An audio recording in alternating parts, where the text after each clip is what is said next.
Hello friends, मैं हूं गौरव और आप बस ये देखो, हमारा अर्थ हर रोज का एक या दो ऐसे सोलर फ्लेयर्स को एक्सपीरियंस करता है जिनसे निकलने वाली एनर्जी लाखों करोड़ों वोल्केनिक इरप्शंस के बराबर होती है। पर अर्थ के अराउंड मौजूद मैग्नेटिक फील्ड की वजह से ये एनर्जी अर्थ का बाल भी बांका नहीं कर पाती। लेकिन रिसेंटली नासा के अनुसार 2025 में अब तक का स्ट्रॉन्गेस्ट सोलर फ्लेयर अर्थ से टकराने वाला है। और पता है इसके टकराने से अर्थ पर क्या होगा?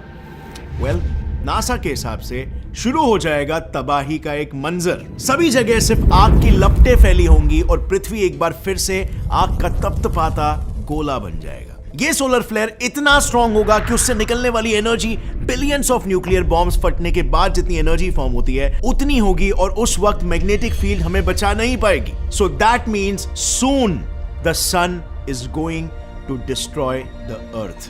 पर friends, on a lucky note, आज से तकरीबन 163 इयर्स पहले ऐसा ही एक्सप्लोजन अर्थ पे हो चुका है। साल था 1859, सितंबर 1, 11:18 सुबह के। ब्रिटिश एस्ट्रोनॉमर रिचर्ड कैरिंगटन सन में हो रहे अलग अलग एक्टिविटीज को ऑब्जर्व कर रहे थे। उस ऑब्जर्वेशन के दौरान अचानक से उनके टेलीस्कोप में इतनी ज्यादा इंटेंस लाइट फ्लैश हुई कि 5 मिनट तक उन्हें सब कुछ दिखाई देना बंद कर दिया। उन्हें ऐसा लगा कि शायद कोई कॉमेट फ्लाई हुआ होगा और इसीलिए उन्होंने उस फ्लैश को नजरअंदाज कर दिया, उस पर इतना ध्यान नहीं दिया। बट उनकी इसी गलती ने पूरे दुनिया को खतरे में डाल दिया। दरअसल उनके टेलीस्कोप में कैप्चर हुई लाइट कोई आम लाइट नहीं थी, बल्कि सन से निकला हुआ एक प्लाज्मा बॉम्ब था। I mean the strongest solar flare जो मिलियंस किलोमीटर्स पर सेकंड की रफ्तार में ऑलरेडी पृथ्वी की ओर आगे बढ़ चुका था। उसके दूसरे ही दिन सितंबर 2, 1859 को जैसे ये फ्लेयर अर्थ के मैग्नेटिक फील्ड से टकराया, वैसे ही चारों तरफ सिर्फ ब्यूटीफुल ऑरोराज ही ऑरोराज दिखाई देने लगे, मानो जैसे आसमान अलग अलग रंगों से भर गया था।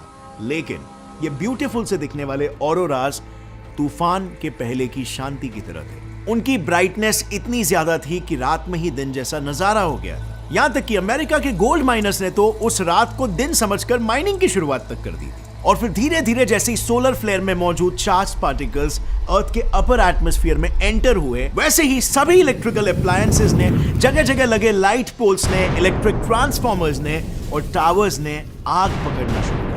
सभी कंपनीज और टेलीग्राफ सिस्टम्स बंद पड़ गए। इलेक्ट्रिकल डिवाइसेस में अचानक फ्लो हो रहे हाई वोल्टेज करंट की वजह से लोगों को भारी मात्रा में भयंकर शॉक्स लगने लगे, जिसकी वजह से हजारों लोगों की जानें चली गई। हॉस्पिटल्स में इलेक्ट्रिसिटी ना होने के कारण 30,000 से भी ज्यादा लोगों की जान चली गई। इनफैक्ट कुछ समय बीतने के बाद करंट फ्लो इतना ज्यादा हो गया था कि बहुत सी जगहों पर तो इलेक्ट्रिकल अप्लायंसेस प्लग्ड इन ना होने के बावजूद भी बिना इलेक्ट्रिसिटी के अपने आप काम करने लग रहे। और धीरे धीरे इस तरीके से डिस्ट्रक्शन बढ़ते गया और दुनिया अंधकार में ढकती चली गई। अब आई नो ये सब सुनने के बाद आप लोग को ऐसा लग रहा होगा कि गौरव, तुम तो स्टार्टिंग में बोल रहे थे कि चारों तरफ बस आग ही आग होगा, उस लेवल की तबाही तो नहीं हुई ना। Well friends, then let me tell you, ये नुकसान उस सोलर फ्लेयर की वजह से जो हुआ था वो तो बस सिर्फ एक ट्रेलर था। उस वक्त जो स्टॉर्म आया था वो इतना स्ट्रॉन्ग था ही नहीं, और उस वक्त की टेक्नोलॉजी भी इतनी स्ट्रॉन्ग नहीं थी। इनफैक्ट 1800s में तो इलेक्ट्रिसिटी बस इन्वेंट ही हुई थी। लेकिन अगर मैं प्रेजेंट की बात करूं, 87% दुनिया इलेक्ट्रिसिटी पर ही चलती है। चारों ओर छोटे छोटे गैजेट से लेकर बड़ी बड़ी मशीनों तक सब कुछ इलेक्ट्रिसिटी पर ही चलता है। और इसके ऊपर जैसे मैंने पहले बताया था, नासा के कैलकुलेशंस के अनुसार अभी आने वाला सोलर फ्लेयर स्टॉर्म 1859 के मुकाबले 100 गुना ज्यादा बड़ा होने वाला है, जिसे अगर एनर्जी के टर्म्स में कैलकुलेट किया जाए तो 1000 गुना ज्यादा इंपैक्ट। मतलब इट्स अ ग्रेव कंसर्न। जिन टेक्नोलॉजीज के बल पर हम जी रहे हैं, वही टेक्नोलॉजीज पोटेंशियली हमारे मौत का कारण बन सकती है। अब फ्रेंड्स, वीडियो में आगे बढ़ने से पहले मैं आपको रिमाइंड करना चाहूंगा, फीफा वर्ल्ड कप जो कि कतार में हो रहा है शुरू हो चुका है और टाइम आ गया है मैच में हिस्सा लेने का। मैं तो फीफा वर्ल्ड कप के सारे मैचेस को फॉलो कर रहा हूँ। क्या आप भी कर रहे हो अपने फेवरेट टीम को चीयर? अगर आपका जवाब हाँ है तो आप भी सपोर्ट कर सकते हो अपने फेवरेट टीम को पैरी मैच के साथ। बस आपको अपनी फेवरेट टीम के मैचेस के रिजल्ट्स को प्रेडिक्ट करना है, जो काफी फास्ट एंड ईजी होता है। पैरी मैच ऑफर करता है various options for every taste. Low minimum deposit offer से लेकर 24/7 कस्टमर सर्विस और 10+ deposit and withdrawal options available है। और अगर आप सोच रहे हो पैरी मैच क्यों, तो वेल, पैरी मैच पर आपको मिल रहा है special bonus of 20,000 rupees for all new users. और अगर आपको अब भी डाउट है तो पैरी मैच लाया आपके लिए स्पेशली एक विनिंग कैलकुलेटर। ये फीचर हेल्प करता है to train yourself before a real game. So follow the link in the description and download Parimatch today, क्योंकि फीफा वर्ल्ड कप के रिजल्ट को प्रेडिक्ट करके टैंजिबल प्रॉफिट कमाने का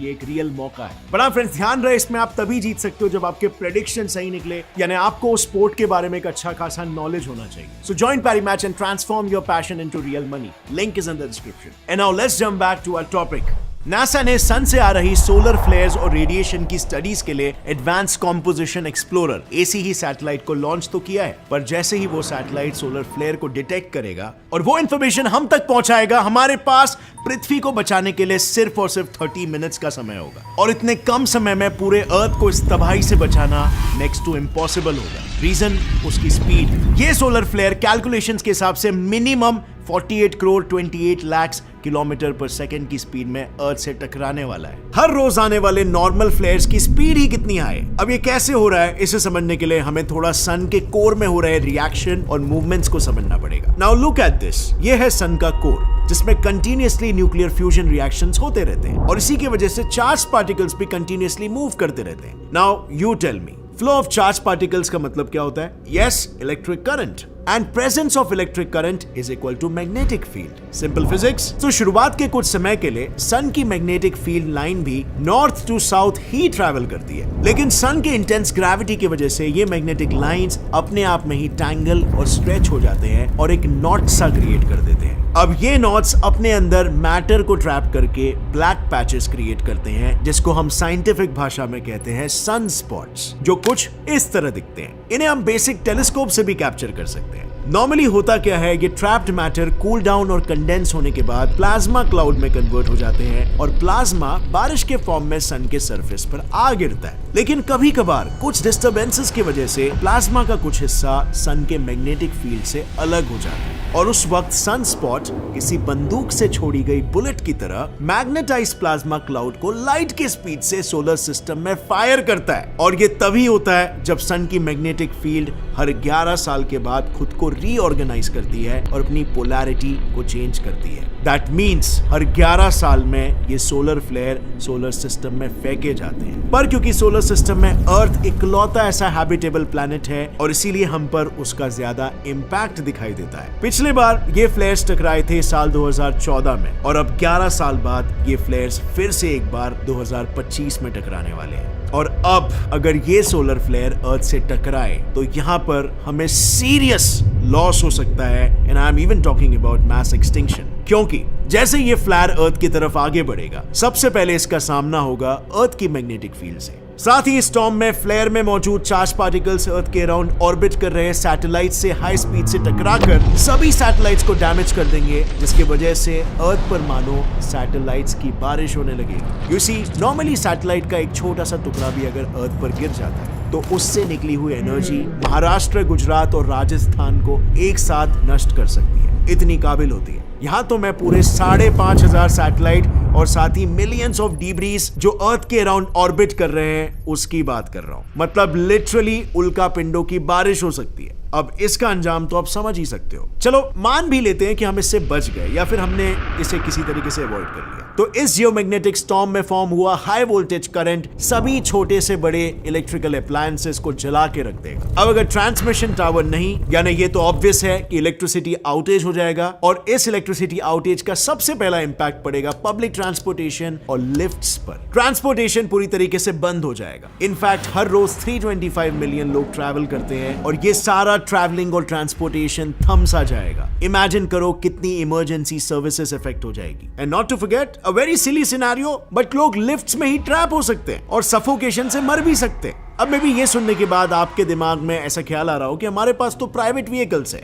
वेल फ्रेंड्स, जी हाँ, हम सभी के पास प्राइवेट व्हीकल्स है, लेकिन आप चाह कर भी ट्रैवल नहीं करना चाहोगे, ऐसी हालत हो जाएगी। हर जगह के ट्रैफिक सिग्नल्स बंद हो जाएंगे, जिसकी वजह से सभी जगह पर पैनिक्स, हैवक्स और एक्सीडेंट्स को कंट्रोल कर पाना मुश्किल हो जाएगा। और इन एक्सीडेंटल केसेस को रिलीफ पहुंचाने के लिए इमरजेंसी सर्विसेज ही अवेलेबल नहीं होगी। हॉस्पिटल्स में इलेक्ट्रिसिटी तक नहीं होगा और जो भी लोग हॉस्पिटल्स में पहले से ही भर्ती होंगे, जो वेंटिलेटर्स में होंगे, वो सब भी सरवाइव नहीं कर पाएंगे। द नॉर्दर्न ग्रिड, जो कि एक highest voltage electricity transmission network है जो 7 स्टेट्स को इलेक्ट्रिसिटी प्रोवाइड करता है, वो जब 13 से 14 घंटों के लिए बंद पड़ गया था, तब हॉस्पिटल्स के 12.2% पेशेंट्स की इमीडिएट डेथ हो गई थी। पर 2025 का आउटेज तो पूरे 1 महीने से भी ज्यादा वक्त ले सकता है, और इससे सबसे ज्यादा लॉस होगा ओवरऑल वर्ल्ड के जीडीपी को भी। दुनिया में हर काम के लिए इलेक्ट्रिसिटी यूज की जाती है। अब अगर मैं सिर्फ टॉप 5 कंट्रीज की बात करूं तो आज के तारीख में उन कंट्रीज का टोटल जीडीपी है